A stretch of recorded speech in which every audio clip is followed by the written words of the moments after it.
Bonsoir à tous et bienvenue au Spotlight Rue Gambetta pour Followers.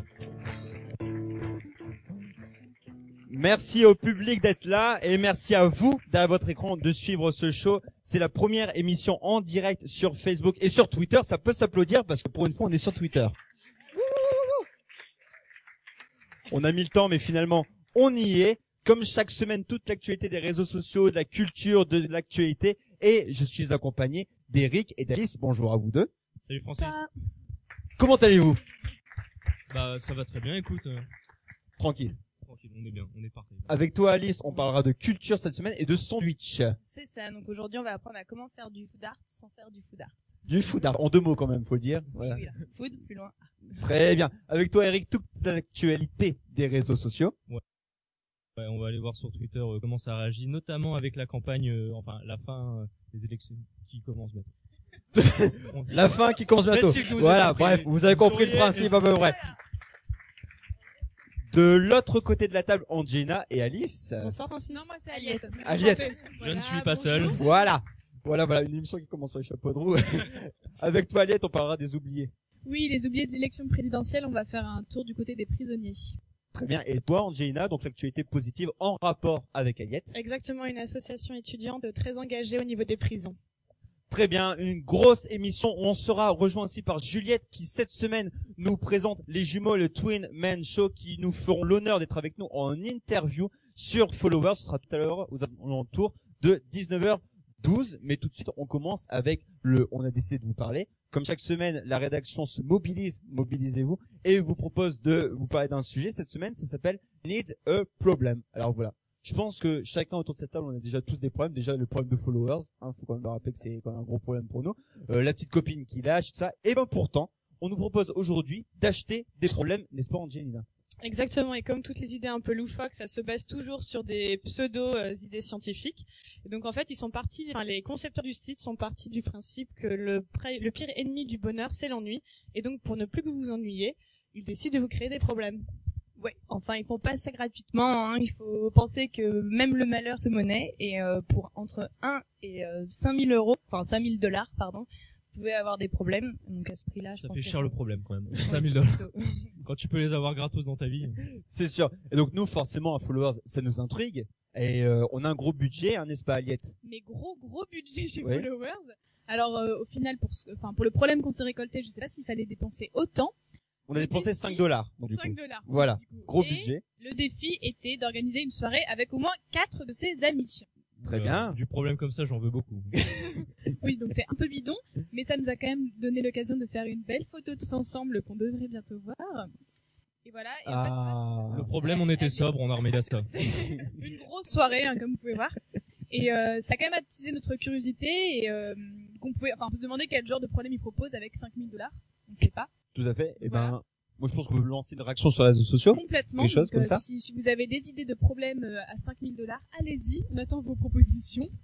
Alors, bien sûr, il faut bien rappeler la chose, c'est que c'est pas un problème où on vous donne 5000 $ pour le réaliser, c'est un problème où vous achetez le problème de 5000 $ et vous devez après les réaliser et puis vos 5000 $, vous les récupérez jamais. Donc voilà, n'hésitez pas à nous proposer toutes sortes de problèmes et on se fera un plaisir peut-être de les réaliser ou peut-être pas. Ça dépend, on est obligé de payer 5000.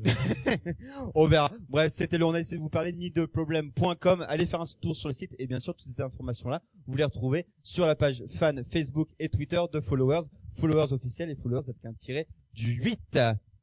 On enchaîne avec toi, Eric, et l'alerte Eric.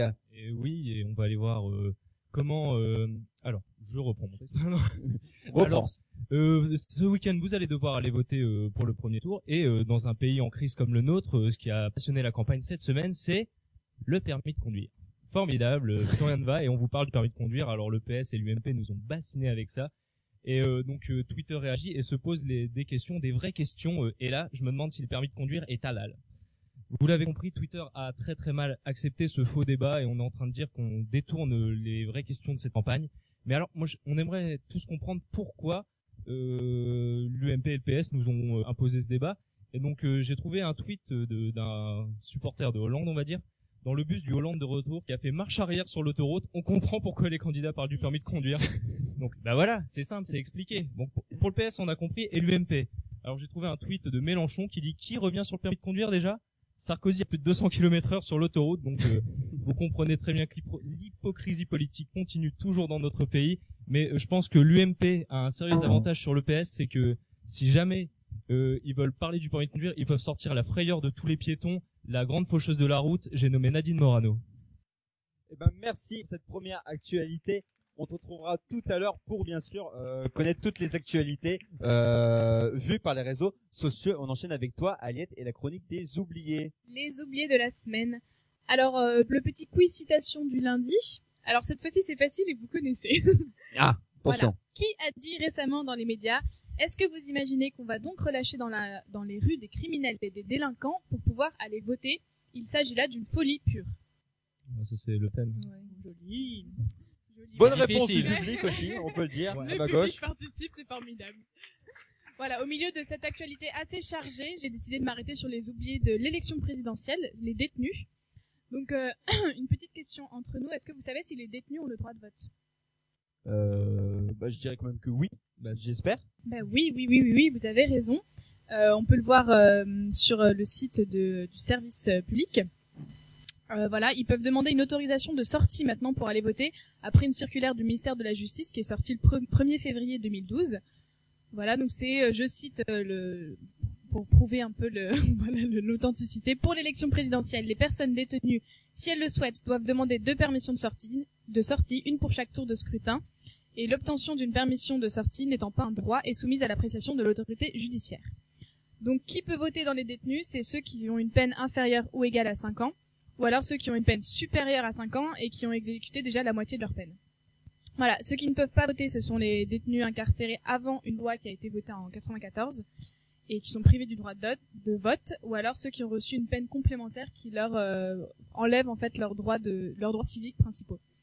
On a eu un témoignage de Sois Corbert, qui est un ancien détenu qui a monté l'association Robin des Bois pour dénoncer les conditions des détenus en France, et en fait qui a soulevé donc le problème du droit de vote pour les privistes, par exemple, en 2005, que pendant le référendum de la Constitution européenne, 500 prisonniers seulement sur près de 57 000 ont participé au scrutin, ce qui est très peu. Alors pourquoi? Il y a plusieurs facteurs. Déjà le temps, c'est-à-dire que on a des témoignages de détenus qui disent qu'au milieu des permissions, du travail, des démêlés avec l'administration pénitentiaire, ils n'ont pas le temps de voter, ils s'en occupent pas. Il y a aussi forcément un problème de régler toutes les formalités du vote par procuration, puisque normalement un officier de police judiciaire intervient et c'est possible que parfois ils ne veulent pas intervenir, ils font un peu la sourde oreille. Et on a aussi le témoignage de Philippe Zoumerov qui a écrit un livre sur la prison, qui dit qu'il y a 190 prisons en France, qu'aucune ne se ressemble et que si un directeur ne veut pas que ses détenus votent, ils ne voteront pas. C'est vraiment, ça dépend en fait de l'administration de la prison. Donc on a un peu une impression générale en France que l'administration pénitentiaire facilite pas forcément le droit de vote pour les prisonniers. Et en exemple, c'est que la maison d'arrêt d'Osny, il y a plus de 30 personnes qui ont fait la démarche et finalement le directeur a décidé qu'ils n'allaient pas voter et ils ne sont pas allés voter. Voilà, donc écoutez, moi je vous conseille une chose, c'est d'aller voter dimanche parce que vous avez le droit de le faire, que vous avez les capacités de le faire et que personne ne pourra vous en empêcher. Donc voilà, allez voter. Eh ben merci Aliette pour cette chronique des oubliés. On retrouvera tout à l'heure Angelina qui nous parlera toujours des prisons, mais avec une actualité un peu plus positive. On passe tout de suite au clash de la semaine. Vous savez, sur Twitter et sur Facebook, ça se fight assez souvent. Et en ce moment, c'est Jean-Michel Apathy. Alors, on ne sait pas pourquoi. Jean-Michel Apathy a décidé de se mettre tout le monde à dos. Voilà, on a donc ce tweet. Alors, c'était Marianne qui avait réagi à une étude qui était sortie comme quoi beaucoup de journalistes étaient détestés. Donc, en fait, la profession de journaliste était la plus détestée des Français. Et Jean-Michel Apathy, on sait pas pourquoi, répond ça. Vous avez beaucoup fait pour qu'on déteste le journalisme. Vous avez même fini par convaincre Dupont-Aignan. Félicitations. On vous poste aussi, bien sûr, si vous n'avez pas vu ça, ce sera sur Facebook et sur Twitter, le lien de la vidéo, en fait, où on voit Dupont-Aignan qui se frite avec Jean-Michel Apathy. C'était vendredi sur le plateau du Grand Journal. Alors, je sais pas si vous avez vu cet extrait. C'était magnifique. C'était magnifique. Et tout le monde, il a commencé avec Denisot et il a fini sur Apathy. Exactement. On vous poste la vidéo tout de suite après l'émission pour que vous voyez ce que ça donne. C'est assez magnifique entre Dupont-Aignan et Apathy. Donc voilà, Apathy a décidé de se mettre tout le monde à dos. Et le pire, c'est que quelquefois il le fait, mais vraiment sans raison. C'est-à-dire que par exemple, Raymond Domenech a tweeté ceci. C'était hier. Première défaite. Bon courage Nico. Tu vas découvrir ce dur métier. Alors il parle de Nicolas Nelka qui est devenu entraîneur de foot en Chine, exactement. Et là, Jean-Michel Apathy, on sait pas pourquoi, dit très drôle. Voilà. Donc Jean-Michel Apathy qui Subtil, qui a décidé de se mettre au moins à dos, et suivez-le parce que on va vous mettre des liens pendant toute la semaine. Tous les jours, Jean-Michel Apathy se fight avec quelqu'un. Voilà, c'est, je sais pas, il est énervé là, il est en colère, je sais pas. C'est comme ça. Donc, suivez Jean-Michel Apathy, bien sûr, toutes ces informations-là, vous les retrouvez sur les réseaux sociaux Facebook et Twitter. Et on continue avec toi, Angelina, et l'info positive de la semaine. Exactement. Donc, toujours en rapport avec le sujet d'Aliette. Aujourd'hui, je vais vous parler du GENEPI, donc non pas l'alcool, je vous rassure. C'est une association, donc le Groupement étudiant national d'enseignement aux personnes incarcérées. Comme son nom l'indique, c'est une association qui intervient dans les prisons françaises pour des missions d'enseignement. Alors pas seulement, ils sortent aussi des murs de la prison et en fait, ils ont des activités auprès du grand public pour les sensibiliser aux problématiques du monde carcéral. Alors c'est pas du tout rébarbatif, c'est à chaque fois des choses assez intéressantes, donc des ciné-débats, des colloques ou même des festivals. Il y en a eu un récemment à Toulouse, je crois que c'était ce week-end dernier. Des festivals en prison. Non, justement en dehors des prisons. D'accord. Enfin, c'est justement pour le grand public et faire en sorte que ça soit, d'accord, créer un débat dans la société. Oui. Mais pourquoi s'intéresser au GENEPI en particulier? Déjà pour une raison qui est assez simple, c'est une association qui lutte contre les préjugés. Et notamment les préjugés de la société envers les prisons. Aliette a encore eu l'occasion de nous le montrer. S'il y a bien un sujet qui est quand même tabou en France, c'est la prison, le monde carcéral en général. Et donc donner des cours aux prisonniers, ça se fait une fois par semaine dans l'association. Ils vont dans les prisons, ils font leurs cours. Et donc ça permet non seulement de permettre aux prisonniers de valider des acquis, et en plus ça crée un lien social dans un lieu qui en est assez dépourvu. À titre d'exemple, il faut savoir que c'est une des rares associations qui a le droit de rentrer à l'intérieur du milieu carcéral. Et enfin, en fait, j'ai décidé d'en parler pour une raison qui me, un peu particulière, c'est que c'est une association uniquement étudiante. Et donc, dès qu'on parle d'association étudiante, on a tous les stéréotypes qui arrivent en mode alcool, fête. Ouais, il s'appelle GENEPI quand même. En même temps, il s'appelle GENEPI, c'est vrai qu'ils l'ont cherché. Mais c'est une association qui est composée uniquement d'étudiants. Il y en a plus de 800 à travers, 1300. À travers toute la France. Je crois que le président a 23 ans. Donc ça permet de montrer qu'on peut être étudiant et s'investir dans la vie de la collectivité. D'ailleurs, ils ont même été assez loin puisque l'année dernière, ils se sont opposés à un projet de loi gouvernemental qui stipulait que normalement maintenant les ateliers devaient permettre aux prisonniers de bénéficier d'une réduction de peine. D'accord. Ça avait l'air plutôt bien, pourtant le projet était... Ouais, faut que j'explique parce que sinon on va pas comprendre. Donc en fait, en théorie, ça a l'air bien. Mais j'ai pu parler à une cadre du GENEPI qui m'a expliqué que le succès de l'association fonctionne sur le fait que les prisonniers soient volontaires et donc décident de participer aux ateliers. À partir du moment où on monnaie en fait les ateliers contre une remise de peine, on casse le processus qui vise en plus à considérer le prisonnier comme quelqu'un d'égal et on reste sur le côté très carotte-bâton, le système de récompense. Donc en plus, c'est vraiment une manière de créer un vrai lien social entre étudiants et personnes en détention. Donc tout ça pour dire que je vous encourage fortement à aller sur leur site. Si vous êtes étudiant, ils recrutent, ils sont en demande de membres et de bénévoles. Et si vous êtes maintenant des adultes, vous pouvez toujours assister aux journées de sensibilisation qui sont organisées dans toutes les villes, comme j'en disais tout à l'heure au début de ma chronique. Merci beaucoup Angela pour cette info positive. Toutes les informations bien sûr sur Facebook et sur Twitter. On enchaîne tout de suite. Alors cette semaine il n'y a pas de live mais une interview exclusive du Twimen Show et ça c'est avec Juliette.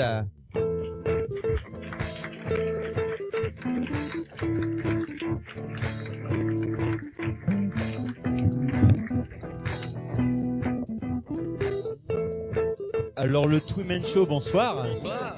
Comment allez-vous? Ça va bien et vous-même? Ça va très bien. Je tenais à dire que j'adorais Jean-Michel Apathy, qu'il n'y avait aucun souci avec lui pour l'instant. Voilà. Fais attention, au point. il va se fighter avec toi demain. On va se tweeter, on est sur Twitter aussi. C'est l'heure du Pontaignan aussi, moi. Alors, le Twimen Show, je pense que tout le monde l'aura remarqué, vous êtes jumeaux. Oui. Première question, ça fait quoi de travailler avec son jumeau finalement? Je vais travailler en famille normalement. Voilà, c'est pas évident. Mais en fait, on ne s'appelle pas le Twimen Show, hein. D'accord. On s'appelle Steven et Christopher. Ah, d'accord. Ouais. C'est le titre du spectacle. Non, c'est bien, on s'entend plutôt pas mal, donc pour le boulot ça va. C'est vrai qu'il faut pas travailler normalement en famille, mais pour le coup, quand on est jumeaux, c'est un petit peu plus facile. Ouais. Oui, c'est sûr. D'accord. Vous êtes fait connaître grâce à l'émission de Laurent Ruquier. Et est-ce que avant vous avez connu la galère, un peu comme nous finalement? On a été étudiants, hein. On a fait 5 ans d'études tous les deux. Ouais. Mais ça va, on n'a jamais trop connu la galère. Non, on a eu de la chance que c'est allé très vite. En tout cas, dans le domaine artistique, ça allait très vite. C'est-à-dire qu'on a commencé ici au Spotlight il y a 1 an, quasiment pile. C'est le 8 avril 2011. Et là, on est en avril 2012 et on a la chance de participer à l'émission de Laurent Ruquier. On a la chance de commencer à tourner le spectacle, donc. on va dire pour l'instant, on touche du bois, il y en a pas pour l'instant, mais on touche du bois, mais on sait que de toute façon, ça peut aller très vite dans les deux sens, donc on reste les pieds sur terre et on prend ce qui arrive avec beaucoup de joie, quoi. Donc, voilà. Et alors maintenant que vous avez connu la télé, c'est quoi qui vous procure le plus de plaisir? C'est être sur scène ou être à la télé? C'est parce qu'il y a des différences? Non, ça reste, c'est différent, mais ça reste quand même être sur scène. Hein. Devant un public, c'est quand même beaucoup plus plaisant. La télé, c'est sympa parce que ça nous fait écrire un sketch une fois par semaine quand on y va. C'est fait une belle exposition médiatique, mais le plaisir d'être sur scène est quand même encore plus... Le plaisir du public, du rapport direct avec le public. Maintenant, la télé, il y a un public aussi, mais il est beaucoup plus loin, il y a les caméras entre deux. Puis sur scène, il n'y a pas de buzz, quoi. Et sur scène, il n'y a pas de buzz. Exactement. Et nous ne sommes pas notés. Voilà. Nous ne sommes pas notés. C'est sûr. On a vu que dans votre spectacle, vous parliez de Disney, mais c'est pas un peu compliqué quand même de s'amuser à venir Mickey? Alors Mickey, pour le coup, il prend pas cher. Dans le spectacle, il prend rien du tout d'ailleurs. On n'attaque pas Mickey. C'est Blanche-Neige qui prend un petit peu. C'est non mais en fait, on s'amuse justement à attaquer entre guillemets les personnages de Walt Disney, mais pour au final amener à la conclusion que finalement on adore. Nous on est fans de Walt Disney. On attaque Disney pendant un sketch. Hein, c'est un seul sketch. C'est un sketch qui est assez long, qui finit le spectacle. Mais au final, on adore Disney, donc on attaque un peu Blanche-Neige, un peu Nemo, on les fait mourir. Oui, voilà. Pinocchio, tu savais que Pinocchio était mort, hein, à force de stastiquer le manche, il a pris une éparpille-feu, quoi. Donc, et oui, voilà, c'est ça, c'est les genres de fans du spectacle. Donc, Nemo, le poisson-clown est mort, il s'est noyé, ce con, tu vois. Enfin, vraiment, les trucs c'est facile. Voilà. Justement, si vous deviez vous comparer à des personnages de Disney. Ah. Tic et tac. Tic et tac. C'est pas Disney. Si, c'est Disney. Si, je pense, ouais. C'est des personnages de Disney. Attends, c'est une belle question. J'ai jamais eu celle-là. Attends. C'est une belle question. Alors moi, j'aimerais être Aladdin. Et moi, Jasmine. Voilà. Voilà, tu fais la fille. Voilà. Je vais t'offrir un. Oui, ça va même là, quoi. Alors, à propos de ça, on vous a préparé du coup, on est dans Followers, on aime bien quand même un peu rigoler à Followers. Mais oui, rigolons. On vous a préparé une interview question-réponse, mais jumeaux. Oui. Ça se passe avec Juliette. Bonjour Juliette, on t'a même pas vu depuis. Bonjour, bonjour quand même. Bonjour Juliette. Bonjour Steven. Applaudissements. Alors, attention, l'interview question-réponse sur les jumeaux. Juliette, on t'écoute. On calque pas, on est honnête, d'accord, on est d'accord. Soyez honnête, il y a personne qui regarde. Qu'est-ce qui nous arrive, Juliette? Alors, on peut vous considérer un peu comme un couple, finalement, vous passez vos nuits et vos journées ensemble. Voilà, c'est ça, ouais. Qui porte la culotte? Moi, je ne porte rien, donc, bah, il vient de dire qu'il voulait Jasmine, c'est pas ce qu'il a dit, donc c'est lui, hein, évidemment. C'est vrai? Ouais. Qui porte la culotte. C'est pas trop dur? Vous savez, on lui fait croire ce qu'il a envie de croire, hein. Non, on est assez, pour ça, on est un vrai couple moderne, on est 50-50 pour ça. Voilà. C'est bien. Ouais. C'est ce qu'il faut. C'est qui le plus drôle d'entre vous? C'est moi, bien sûr. Ça, je pense que c'est une question. Ok, next question. Tu veux nous fâcher, en fait? Non, ne vous inquiétez pas, il n'y a pas de problème. Alors, petite question, voilà, qui profite le plus de sa notoriété pour dragouiller, pour pécho un peu de la gonzesse? Bah, c'est lui, parce que moi, j'ai quelqu'un, donc, ouais, ça, c'est parce que c'est diffusé en direct. Je veux qu'elle regarde. Mais si c'était en off, je t'aurais dit c'est Steven, mais voilà.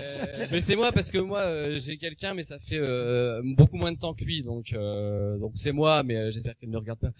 Donc, voilà, on va dire que c'est moi. T'espères qu'elle ne regarde pas? Oui, elles sont plusieurs. Voilà. Ma merde. Ok, donc voilà, maintenant vous avez l'occasion de tailler un peu votre jumeau. Dites quelque chose que personne ne sait sur l'autre. Alors, c'est dégueulasse. C'est dégueulasse. Tu t'attendais pas à ça. Ouais. Vas-y, commence. Que personne ne connaît sur toi. Ils veulent foutre la merde, hein. C'est pour vous chauffer pour Jean-Michel Apathy. Oui, Jean-Michel, viens à notre secours. Christopher a un caleçon, il dort avec un caleçon Gaston Lagaffe. Moi. Ça va comme tout le monde, hein. C'est mignon. Comme tous les mecs. Ouais, c'est mignon. Steven dort avec un pyjama Bob l'éponge. Voilà. Ça c'est pourri, c'est pourri. C'est pas vrai, non, mais je sais même pas, non. J'aime tellement mon frère que j'arrive même pas à le démolir, quoi. J'ai des trucs, mais très secrets, mais ça c'est familial, c'est... D'accord, ok. C'est bien. Au moins vous êtes net. Ouais. Voilà. Alors juste pour rappeler, donc voilà, donc on se retrouve Christopher et Steven demain soir chez Ruki à partir de 18h. Ouais, en direct. En direct. Et ils seront mercredi soir et jeudi soir au Spotlight, donc n'hésitez pas. Voilà. Eh ben merci. Vous restez avec nous? Oui, tout à fait. L'émission continue, on enchaîne avec les comptes Twitter et Facebook. Chaque semaine, un compte Twitter, un compte Facebook. Cette semaine, le compte Twitter, c'est le compte, alors c'est un compte promo, c'est le compte de Smart en Argentine. Ils ont fait une animation très sympa, on vous poste la vidéo tout de suite sur Twitter. En gros, quand on appuie sur le bas, il y a plein de petits traits et en fait, ça fait une animation comme quoi avec 140 caractères finalement on peut faire un dessin animé. Vous parlez de Disney tout à l'heure. On vous poste la vidéo comme ça vous allez pouvoir vous rendre compte de ce que c'est. Sinon vous allez sur Twitter directement, vous appuyez sur la flèche du bas et là vous allez voir que il y a une animation qui défile et qui met forcément en scène une Smart. Le compte Facebook. Alors on nous a souvent reproché ici à Followers de faire un peu trop de contenu, un peu trop underground. J'ai donc décidé de féliciter Victoria's Secret. Voilà, je sais pas pourquoi, mais non. Ouais. Le public apprécie. Merci beaucoup. Voilà. 11 millions de fans, voilà, et pourtant peu de sous-vêtements et peu de matière finalement à féliciter. Pour autant, voilà, on nous dit souvent que on met trop de contenu, donc voilà, je voulais mettre une touche d'humeur et voilà, Victoria's Secret, allez-y, c'est une très belle page fan et que je recommande à tout le monde, voilà, notamment pour ses albums photos. Merci beaucoup. On continue avec toi, Alice, et la rubrique culture. Oui, alors moi au début, je vais vous raconter une histoire. En fait, c'est deux artistes, une américaine qui s'appelle Brittany Powell et une hawaïenne qui s'appelle Tae Titakata, qui en fait à la fin de leur école d'art ont décidé d'ouvrir un blog où tous les lundis de l'année 2012, elles posteront une petite prestation artistique en fait qui vise à enjoliver le quotidien avec des choses simples. Donc par exemple ici, j'en reprends une. C'est juste elles refont le packaging d'ingrédients, mais en fait à chaque fois ça a un peu moins de gueule. Voilà, c'est un peu moins appétissant. Mais ce qui est intéressant, c'est donc vous voyez leur blog, c'est Low Commitment Project, donc c'est des petits projets à faible responsabilité. Donc comme j'aimais bien ce principe qui nous donne envie d'être un peu artiste, je vais reprendre leur premier post en fait où elles se sont amusées à redesigner des sandwichs avec des simples ingrédients. D'accord. Et à la manière d'artistes qu'on connaît. Donc on va commencer par un petit quiz. Oula. À votre avis, qui c'est ça? C'est Mondrian. Bonne réponse du public, encore le public ce soir, merci beaucoup. Deuxième question, s'il te plaît. Alors, Oula. un peu plus compliqué. Donc c'est bien un sandwich qui se base sur une œuvre existante. C'est ça. Mais là, faut penser Il est un peu moisi quand même. Non. Si, c'est Deschamps, non? Oui! Ouais. Marcel Duchamp, Marcel effectivement. Duchamp, pas Duchamp. Deschamps. Ça c'est DJ, c'est pas pareil. Oui. Premier du Ready Made. Dernier. Oula. Non. Allez, un petit indice, c'est un artiste américain. Pollock à la base. Ouais. Jason Pollock, effectivement. Jackson. Jackson Pollock. Donc on va pas y arriver. Donc voilà, donc elles en ont fait un peu d'autres. Donc par exemple Damien Hirst, donc vous connaissez, c'est l'artiste le plus cher au monde. Et oui, après c'est grâce à ces petits points. Ensuite par exemple Christo aussi qui était connu. Donc là j'ai pris une de ses œuvres les plus connues. En fait, il avait emballé le Reichstag à Berlin en fait, qui est le parlement allemand. D'accord. Donc voilà, une petite clin d'œil. Et le dernier en fait, j'aime bien celle-là, donc c'est Gustav Klimt. Mais au début, moi, j'ai mis du temps avant de trouver à quel tableau, en fait, ça faisait écho. Mais si on regarde bien, en fait, on voit la feuille de salade qui représente le verre et tous les petits morceaux de fromage. Donc, on a la jambe à gauche, le coude et l'épaule, en fait. C'est assez subtil. D'accord. C'est intéressant. Effectivement. Et donc, sur ces bonnes choses, en fait, Steven et Christopher, on a pensé que ce serait bien que vous aussi, vous mettiez aux travaux pratiques. Oui. Pour enjoliver l'émission. Et en fait, on a tout concocté, des petits aliments et tout, pour que ce soit votre tour de faire en fait le logo de Flowers. Ce logo-là. Voilà. Mais alors les enfants, on va faire un logo. Alors, ça va pas être de la merde. On va faire un petit logo follower. Alors c'est quoi ce logo? C'est un Z. Putain, c'est qui l'artiste? Il y a tout. Soulève, il y a plein de choses. C'est quoi? Il y a des Koh-Lanta un peu. Attention. Il y a un œil. C'est vivant. Oh mon dieu. Alors vous avez des carottes. Alors attends, la carotte là-dessus. Alors Steven, fais-le en même temps que moi. Ça va être simple avec alors regarde la carotte comme ça, follower, le petit olive. C'est de la bonne olive de saison, ça c'est pas de l'olive de merde, ça. Attends, comme ça, alors il faut un truc rond comme ça autour. Non, ça sert à rien. Ils s'en sortent plutôt bien, Vous pouvez mettre des sauces et tout. Et bien sûr, tout ce que vous n'utilisez pas, vous le mangez, hein. C'est... Alors ça va être simple, regardez. Quoi de neuf, docteur? Dégueulasse, putain. Attends, je vais te faire, ça va être la plus belle qui a gagné, hein. Ouais, bah, bien sûr. Et il repart avec Justine. Alors, attends. C'est quoi, c'est Justine? Juliette, alors. Il vous reste 10 secondes. Attends. Les anchois, ça colle un peu au doigt, hein. Moi, je t'ai fait ça. Attends, il est magnifique, ce mien, attends.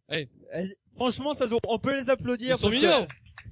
J'ai pourri un pull pour vous, tu vois. Ouais, je suis désolé, hein. Merci beaucoup et on les donnera tout à l'heure manger à Alexandre, notre réalisateur. C'est une punition. Puisque c'est son anniversaire, donc bon anniversaire Alexandre. On a de la chance. Des gâteaux. Tu auras le droit de manger ça, tu as un sandwich. Bravo. On continue tout de suite avec la lettre Eric, la deuxième. Et oui, la dernière. La deuxième et dernière. Alors cette semaine, j'ai trouvé un sondage pour le moins curieux. Tout d'abord curieux parce que François Bayrou arrive en tête de ce sondage, donc c'est pas une blague. Et oui. quelqu'un sait pourquoi dans quel sondage François Bayrou arrive en tête? Le journal de Mickey. J'ai entendu dans le public. C'est ça, tout à fait, monsieur du public. C'est le candidat avec qui les Français préféraient partir en vacances.